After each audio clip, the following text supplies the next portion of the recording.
Децата не се по своја вина во оваа состојба и државата треба да најде начин како тие да се вратат и интегрираат во општеството, сметаат во невладината Демокраси Лаб во врска со случајот со македонската џихадистка од Гостивар, која преку медиумите бараше помош да се врати дома заедно со нејзините 4 деца.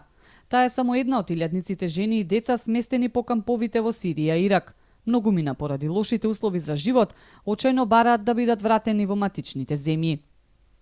Државата секако дека треба да ги врати. Уште повеќе децата кои немат никаква вина за нивната состојба. И програмата која треба да се креира за нивно рехабилитирање, реинтегрирање, треба да се состои од сите релевантни чинители во Македонија, како што се социјалните служби, од безбедносните служби, од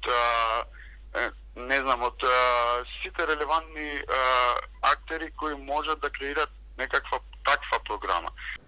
Граѓаните се со поделени мислења. Некои сметаат дека џихадистите повратници се опасни за државата. Треба да направи државата се да го спречи тој повраток назад. Тоа е дефинитивно тоа. Тоа е моје мислење, меѓутоа не е исправно да се врати, дефинитивно. Што мислите, еве има џихадисти повратници во Македонија, колку се опасни за државава? Може ли да се каже дека се опасни? Дефинитивно дека се многу опасни. Но ова трусно подрачје балканско кај што сме ние, каде што уште тензиите не се дефинитивно смирени, тие треба да бидат дефинитивно под голема присмотра на органите на безбедност. Се плаши сигурно, сваки се плаши. Не знам. Според други пак, не треба на сите да им се суди, особено не на оние кои отишле против своја волја. Тие грешиле што отишле прво таму. А сега не може да ги фрлямо, треба да се враќат и да се дава нешто помош. Иначе за таму не треба да се иде. Поварно од своја држава нема нигде. Тоа. Што мислите, ве колку се овие џихадисти повратници, пак опасност за доколку се вратат? Па не верам дека се опасни.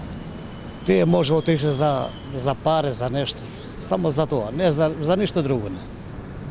Што знаем што се направили они таму? Дали силом се ги одвели или доброволни се отишли? Зависи од тога. Ако силом се одвели, треба држава да помогне, ако може.